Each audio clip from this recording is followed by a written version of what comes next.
Hi, everybody. Welcome to Conversations with Calvin We the Species. It's a Friday afternoon, the 24th of March, just to be chronological. Uh, I, I've been talking to Dr. Greta Uehling. We've talked last week. We've been talking for a bit now. I've been so anticipating and looking forward to this for so many reasons.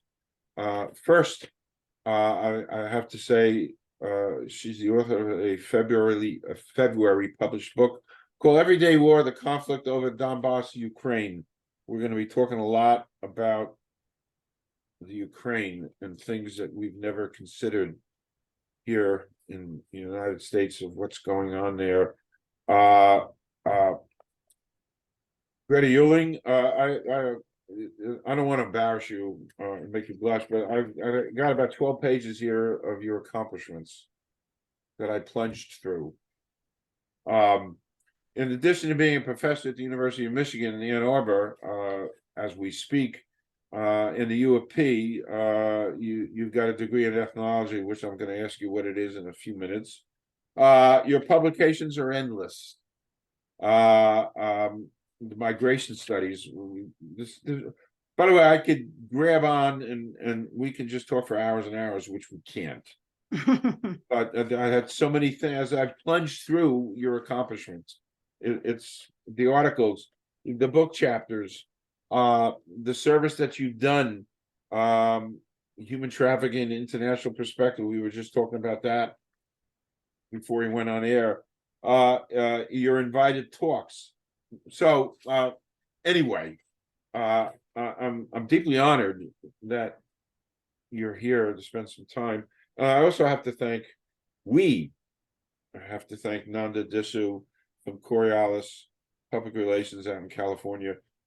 Nanda's this great facilitator and who brings people together and brought us together. And Nanda's been indispensable for me as I grow conversation with Calvin. So I needed to thank her. We need to thank her.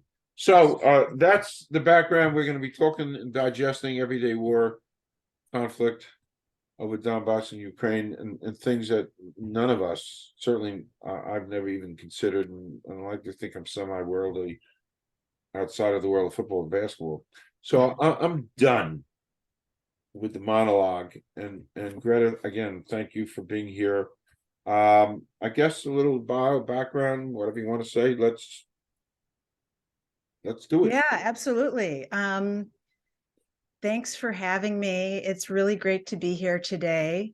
I'm a cultural anthropologist. I study forced migration and the experiences of war and conflict, teach for the program in international and comparative studies at the University of Michigan. And I think that, it's always interesting how people arrive at their career trajectory. And I, in order to write this book, I went to Ukraine. I did 150 interviews in Ukraine over a 3-year period. And so a lot of people ask me, well, how did I get there? And how did I get inspired to do that? And, I grew up in this very diverse neighborhood in Madison, Wisconsin. And it was near the University of Wisconsin, where my parents worked. And students from all over the world sat next to me in the classroom, and they were really, those are my friends. And I think I became, as a result of that experience, very comfortable with going off to do research, because I kind of learned to feel at home when I was away from home. And that really facilitated my research in Ukraine, which, at one time went for a year and a half. For this latest book, it was smaller chunks of a few months time each. But then my first job when I graduated from when I got my undergraduate degree was actually as a job developer for refugees.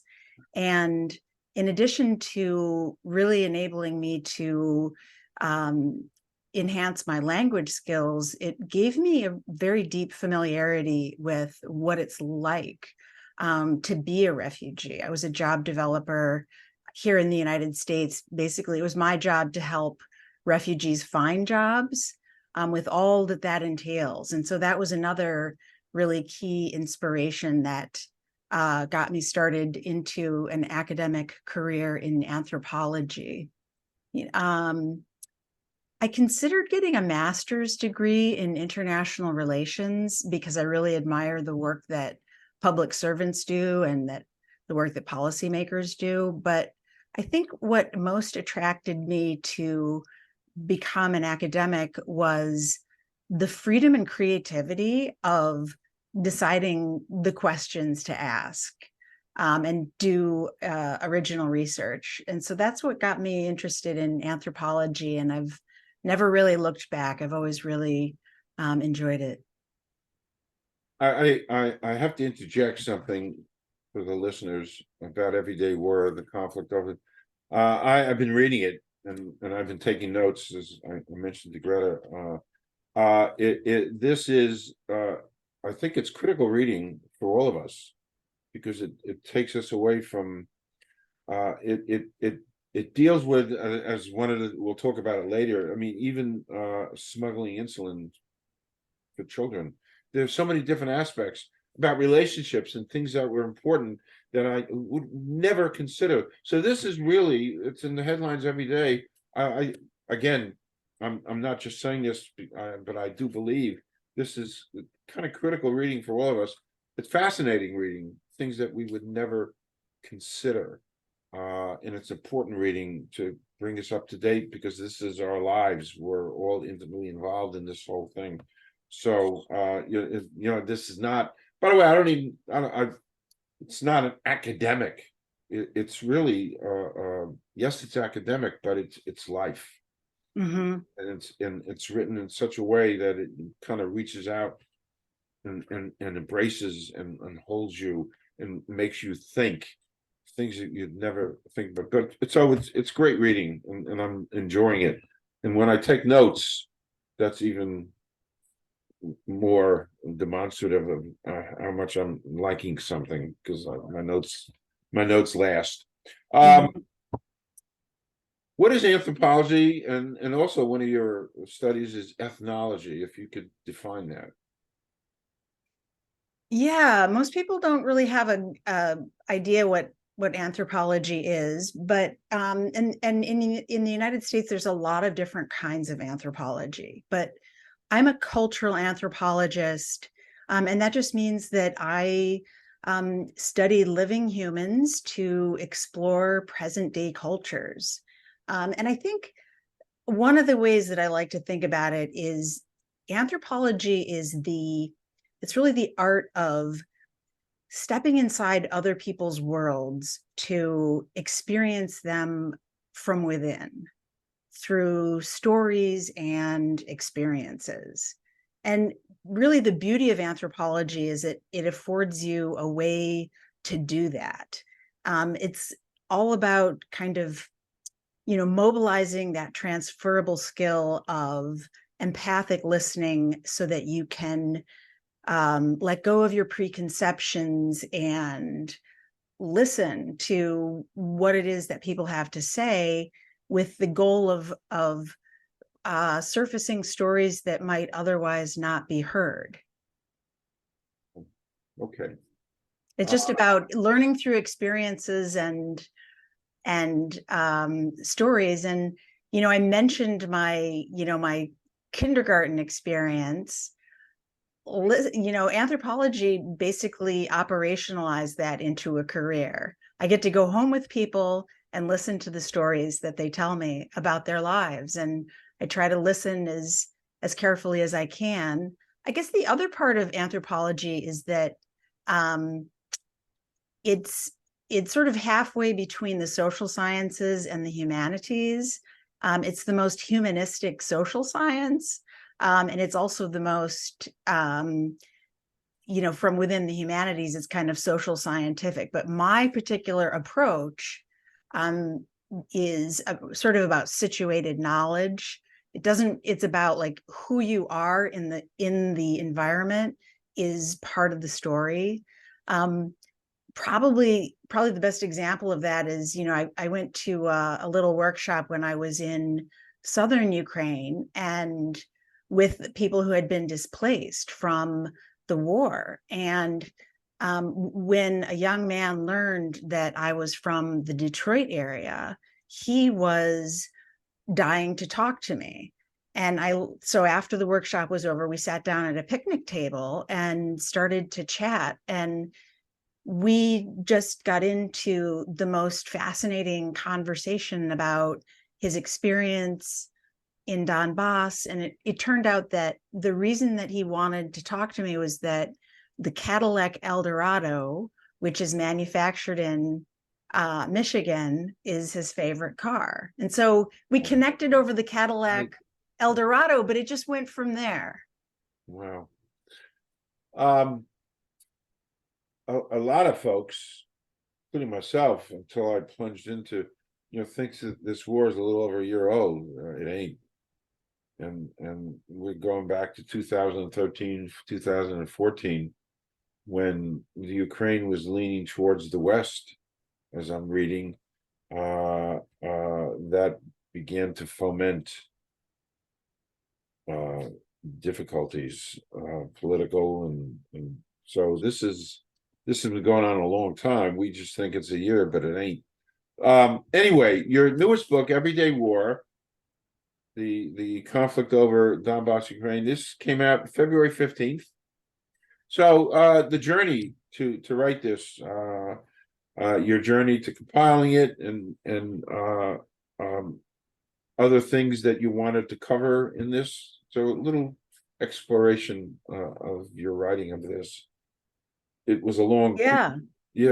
Yeah, absolutely. So back in 2014, I was awarded a Fulbright Scholar Grant to do research in Ukraine. And that afforded me the opportunity to spend 3 summers in Ukraine, where I interviewed about 150 people, as I mentioned. And then I embarked on the analysis of those interview transcripts. I also did what's called participant observation, and that just means that you hang out with people, you live with them, you talk to them, you share meals, you go on day trips, you get to know them and their lives. So it was a combination of living there and carrying out these interviews that enabled me to write Everyday War, which was published in February with Cornell University Press. okay. What does the title Everyday War mean? Yeah. So the book explores the subjective experience of civilians. And what I mean by everyday war is the very conscious and creative ways that non-combatant civilians responded to the war that was going on around them. And there's really 2 manifestations. One is action. Alexandra is a perfect example of that, because she ended up dropping out of university to supply her father with the equipment that he needed for his position as a sniper. And because she had to raise funds for this equipment that he needed, she knew that he was going to kill their former neighbors and friends. That's everyday war, because it blurs this distinction between who is a civilian and who is a combatant. And it's different than war itself, because Alexandra was motivated by her caring connection to her father, right? It was his survival that was paramount. And it's really about preserving those human connections. So engaging in the conflict through action is one dimension of everyday war. And a second dimension of everyday war has to do with this experience on the part of many people in Ukraine right now, that the war doesn't really stop at the front door, right? It's so intense that it has a way of affecting people's relationships to one another. And so in the instances when people find that they're on opposite political sides, that too is an everyday kind of war. There's another term that I pulled out, everyday ethics. Mm-hmm. And what is that? Yeah, so everyday ethics basically just refers to these civilians' moral thinking about human vulnerability and in situations when they can't really rely on established rules or formal principles. You know, when we think about Western philosophy, we think of this, we think of like the morality that's written about it as like justice ethics, right? That's been set down over the ages. But in Ukraine, people really had to think carefully about what was right to do in situations that they'd never encountered before, and in a situation in which there were violations of international humanitarian law going on all around them. And in this situation, people demonstrated levels of care for one another that they themselves characterized as unprecedented. Perhaps the best example would be Taurus. Taurus came out of retirement pretty early on in the conflict to help the military by retrieving soldiers. Now, in the beginning, the Ukrainian military did not have the capacity to retrieve many of the fallen soldiers. And so Taurus took small groups of people into Russian-held territory, driving on mined roads, negotiating with people who were armed, living in the forest in order to both bring dignity to the people that were, you know, abandoned in fields across Ukraine, but also to provide the bereaved with peace of mind. And I was, you know, I got to know Taurus quite well, and I asked him, Taurus, why did you risk your life to do this task that you didn't have to do? And he said, because he wanted to bring people peace of mind. He knew he couldn't bring about geopolitical peace, but he knew that he, through these gestures, could contribute to his country and his country's future by these operations. And he's still doing that, by the way, because now, even though the military has become so much more capable, the scale of the, you know, the mass graves that you've probably heard about on the news, like the scale of the excavations that need to be done are so large that they're still doing this very valuable work, and they're doing it, you know, on a volunteer basis, oftentimes with tools that they bring from home. Oof. Yeah, I listen. I listen to you, and it's so hard to pound into. You know, we're all sheltered here from that. It's so emotional to listen to this and try to comprehend it. I'm forever changed from all the 2 years over COVID I spent watching documentary in World War II and the Holocaust and the atrocities and everything about World War II, and the images. And I think I've seen about every documentary there is, because I had 2 years to do it. And I'm forever changed from what I watched, which is a segue into my next question, sort of. It sounds like civilians' priorities and values have changed as a result of the war, and obviously they have. Can you talk about that? Yeah, absolutely. And, to continue with Taurus, um, people's desire to contribute to the humanitarian response often meant foregoing, long held family rituals of meals together. And so oftentimes people had to, priorities were continually shifting, and people always had to make consequential choices about where they directed their effort. So, as one woman put it to me rhetorically, um, should I go cook at the shelter for the internally displaced, or should I cook for my family in our home?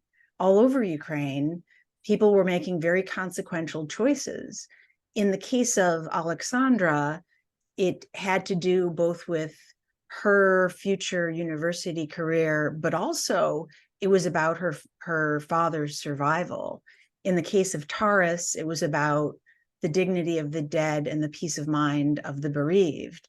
But there were also sort of these very important relational elements that that I studied, which had to do also with priorities. And perhaps a woman named Mirabelle that I interviewed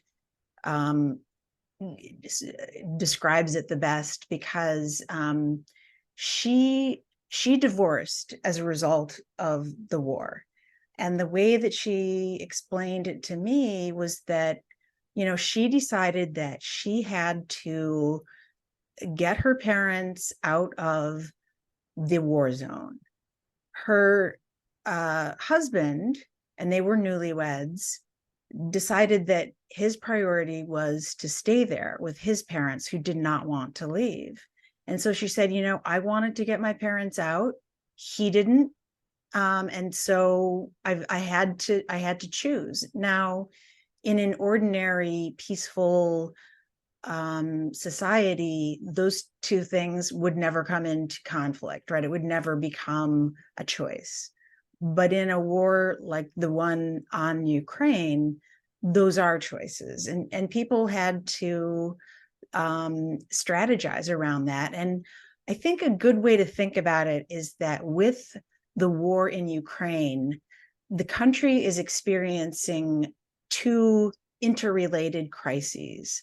One is the geopolitical crisis, right? That they have to fight for their survival as a country militarily. But there's also an interpersonal crisis, in the sense that the conflict between Russia and Ukraine is enacted at a much smaller level of, international relations, if you will, inside homes. And so it's really two interconnected crises. We could talk about that on and on. Before I met you, I'm so aware of all this, and as I read and I found pictures that kind of moved me. So I did a screenshot, but it was a Ukrainian mother with her three small children living in Poland in a dorm room. And the looks of the children's faces, there were some smiles there, and the mother, and that just, and I saved it, and from time to time I look at it, it's kind of like a slap in the face. This is their reality, and this is so it moved me, which segues for me to ask you about, and I know that we talked about this before. Just this morning, there was a thing. Just this morning, there was a thing on the news about Russia kidnapping young Ukrainian children and take them over to the other side for indoctrination and for whatever else, which also helped to precipitate, the war crimes thing against Putin, but horrible. So the question, Greta, is the children of Ukraine. What about the fate of these children? And some children lost limbs. I mean, the whole package. Are we taking a whole generation of young, vibrant, beautiful children? What are we doing to it? Mm-hmm. Yeah, Calvin, I really think this is one of the most tragic dimensions of the war on Ukraine is precisely the children. So my friend Kirillo put it succinctly to me when he said, children in Ukraine learn to find their way to the bomb shelter before they learn how to find their way to school. They learn the caliber of military weaponry before they learn to read. And this is terrible knowledge for children to have. It's not appropriate to their age. It doesn't facilitate their development. And I think it's clear that the world will need to deal with the humanitarian consequences of the children, growing up in this terrible environment. I think that's and of course you mentioned there's an arrest warrant for Putin on the basis of not preventing these children from being removed from the territory of Ukraine. And I think that it will take a really long time for those wheels of justice to turn. It's a positive development in the sense that the international community is recognizing that this is a classic strategy for genocide, right? If you can't kill every last person in the country, you can prevent them from reproducing their culture and raising their children to be Ukrainian, right? You see how diabolical it is, right? If you disrupt that process of socialization, cultural transmission, language learning, all of those components, if you can disrupt that for a generation, you've irrevocably harmed a country. Coincidentally, slightly off topic, I sent you just 2 nights ago. I interviewed this AI animation artist out in California, but he also started this thing called the Goodness Tour. And coincidentally, they had gone. They want to bring music and art to places that need it in really adverse conditions. So they went to Poland and to Ukraine. They painted murals and they did some music. And I watched it a couple times, but you see the face of a Ukrainian boy playing a guitar. And there was there are bombs bursting around him, and it's almost like the Star Spangled Banner, bombs bursting in the air. But you see a little smile on the face, and I just couldn't help but think, what does he have to endure? And there was another piece I saw about, the kids they're in school, they're in school, and bombs are bursting around them, and they shudder and they're fearful, and it's just overwhelming for me because these things don't leave me so quickly. Mm-hmm. The children, I live with my grandchildren, and I see the miracle every day, the miracle of life, growth, and I look at my grandson and granddaughter, and I know that I see this I feel it every day. There's children there that don't have this, and I look at their comfortable, safe world here, and I can't help but think what's going on there. Anyway, yeah, I think that's really important because as an anthropologist, one of the ways I think about that is in terms of what's been called crisis ordinariness, which is that with time, there is a bit of a normalization of what's going on so that people can create some sense of and everyday life. A perfect example of that is Danilu, who, for years slept in his bathtub because that was the safest place. If the windows got bombed out, he knew that he wouldn't, get glass shards if he was sleeping in the bathroom. There was 4 walls around him. But every morning he would get up and he would leave his apartment and he would go repair the infrastructure that was necessary for the internet in his town. And that's a good example of this crisis ordinariness, where people find ways to adjust and go on with their lives. And so from an anthropological perspective, I guess the other thing that's really important is to realize that how it's experienced can be quite variable, right? Something that's incredibly traumatizing for one person is part of the daily routine for another. So people had a whole range of responses as they tried to cope with this very catastrophic situation. Thank you for that explanation. Yeah. It helps me deal, because Yeah. I deal with this. I deal with it. I'm consumed by it. It's such a mass of emotion and experience all coming together. And the other question I have, is the world collectively has taken this entire generation, and an awful lot of people from the Ukraine and have displaced them, i.e. Poland, a couple of million there, whatever. Are we going to lose this generation of people? They're not going to go back. I mean, what's going to happen to this displaced, anthropologically? What's going to happen to these displaced people? I mentioned that Ukraine and the world will be dealing with the humanitarian consequences for the foreseeable future.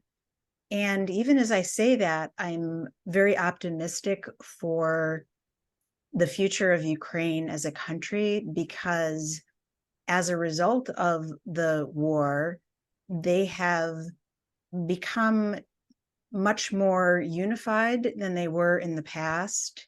And 97% of Ukrainians believe that they will win the war and they will thrive as a nation and as a country. And I take some hope from that, because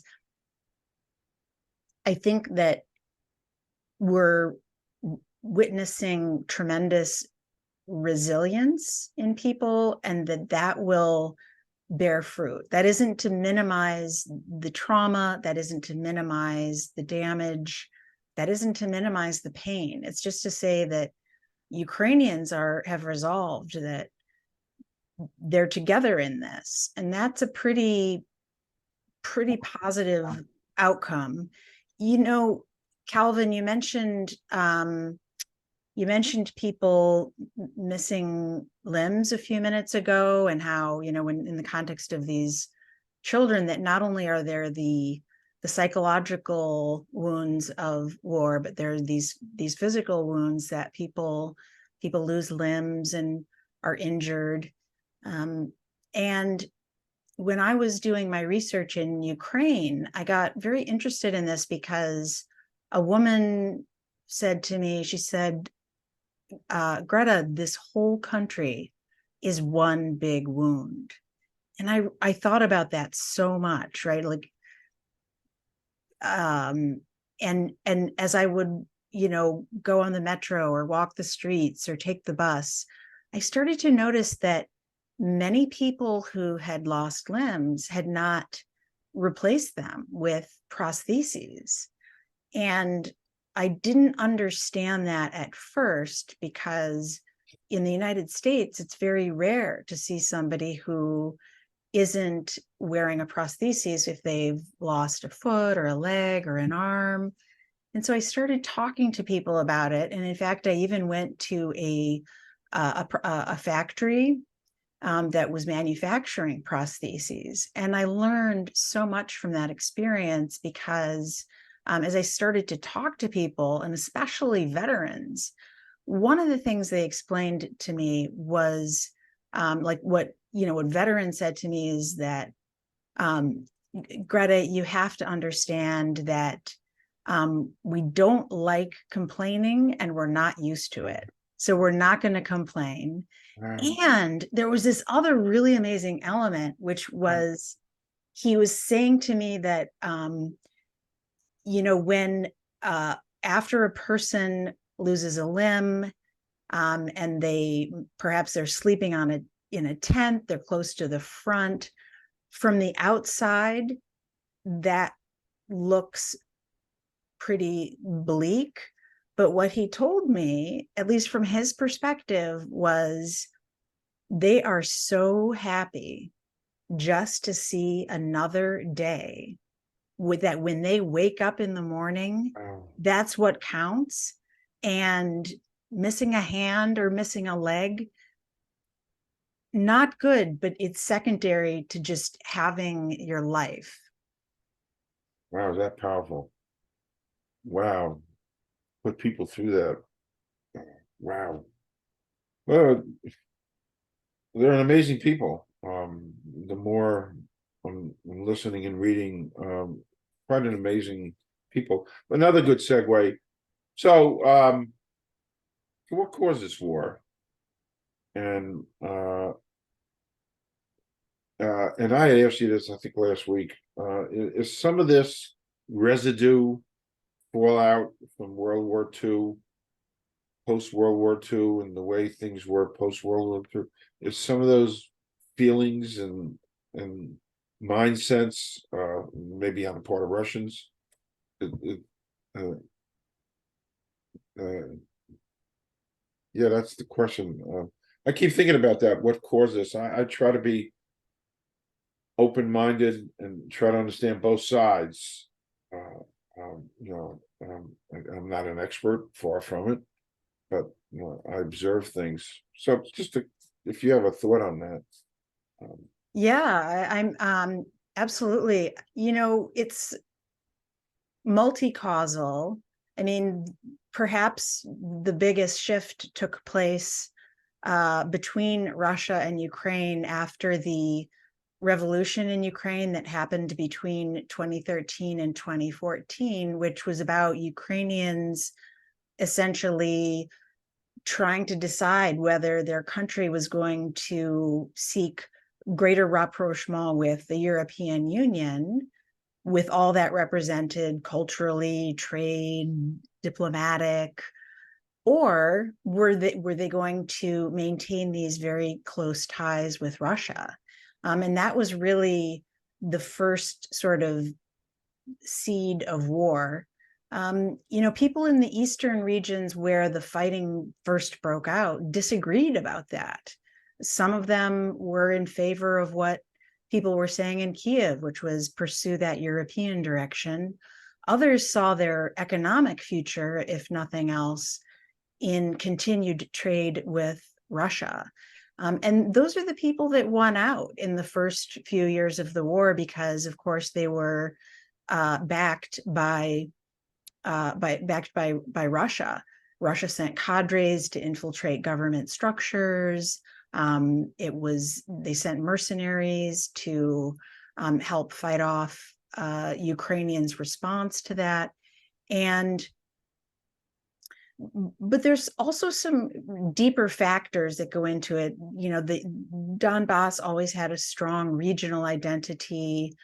There's the geopolitical factor that you mentioned, which is the injury on the Russian side from, thinking through the greatness of the Soviet Union, their victory during World War II, which in Russia is referred to as the Great Patriotic War. So it looms large as an emblem of success and power and greatness that they aspire to reclaim.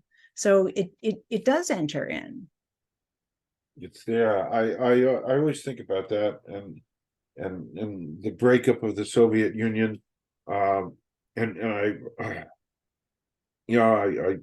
see Reagan, tear down the Gorbachev tear down that wall, and I know all the things that Reagan. I don't know all the things that Reagan did, but the quiet things, we the quiet things to kind of hurt the Soviet Union and business. It is what it is.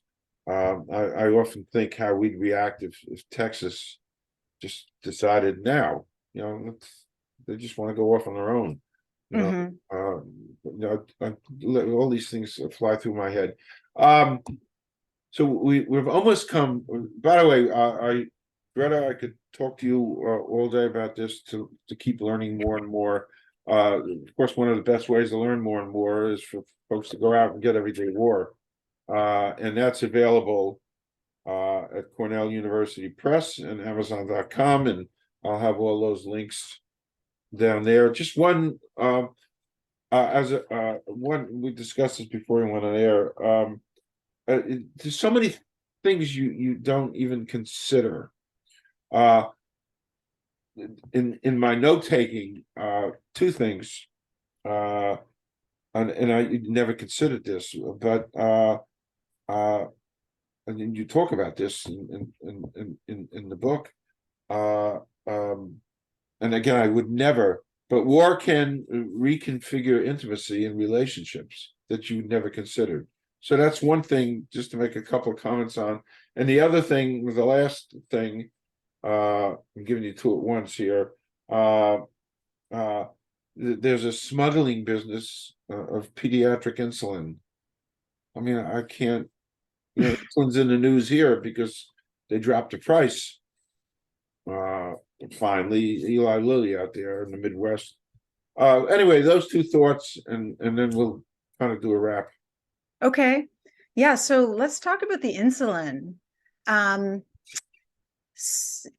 insulin supply to Russian controlled territory was disrupted by war. And this is a place where in the past insulin had been free and it had been supplied from, outside of either Russia or Ukraine. Well, war breaks out and all of those supply chains are broken. Plus, the post breaks down. It's not like there's no post to Russian controlled territory. How are you going to get it there? You can't mail it. You can't drive it in because the authorities in that region are strictly controlling everything that goes in and everything that goes out into that zone. And yet, children were at risk of losing their lives if they don't get this life-saving medicine. And my friend Carrillo discovered this one day when he was visiting in an orphanage, and one of the nurses told him about this terrible predicament that the children faced. And it was so terrible that, some of them had perished, others would be, rushed out in ambulances under the cover of night to get the care. And Carrillo thought about it and he thought, all right, it's got to be kept cold. What else needs to be kept cold? Dead bodies. It was brilliant. He worked out an arrangement with the people who, the Black Tulip group that was retrieving human remains, to bring insulin in when they went on missions into that region to bring the deceased out. And so he rushed out, he bought clean body bags for the insulin. Wow. And, so he would stuff these clean body bags with insulin, slide them into the trucks. And when the local authorities opened the back of the truck to see what was in there, they just picked up on the aroma. They didn't want to unzip those bags. And that was how Carrillo figured out a way to get insulin to the children. And Calvin, I can't tell you how moved I was by this story when it sunk in when Carrillo sent me a link to the people that and the families that had received the insulin. And they all had these smiling faces and they were holding their boxes. And for Carrillo, it was partly about like transparency. He wanted everybody to know that he wasn't just selling that insulin on the black market. It was actually reaching its destination of children and families. But it was smiling face, like hundreds and hundreds of people benefited from this operation of the insulin. And, you know, Carrillo explained it to me in terms of a real shift in values, especially for him. He had been a businessman before, and it was all about the bottom line for him before the war. But with the war, his values started to change. And I think that, you know, that too goes back to what you were saying about the cause of the war, and the difference between the Russian perspective and the Ukrainian perspective, and why I have so much hope for Ukraine, which is that Ukraine has really embraced the value of human life and individual human life as being above all else. And I think that that shift in values will also contribute to a really positive future inside that country. To be studied further and further and observed and watched how this develops. It's just such an interesting phenomenon. Greta, I can't thank you enough. Oh, thanks for having me. It's a pleasure to talk to you. What a pleasure. Yeah. You have illuminated me, and your words have illuminated me. You actually brought me into a new place, a new place, and I'm going to keep reading. I'm inviting you back. Come back. Thanks. More. I sit here 12 hours a day, so I'm all yours. I thank you so much again. Everyday War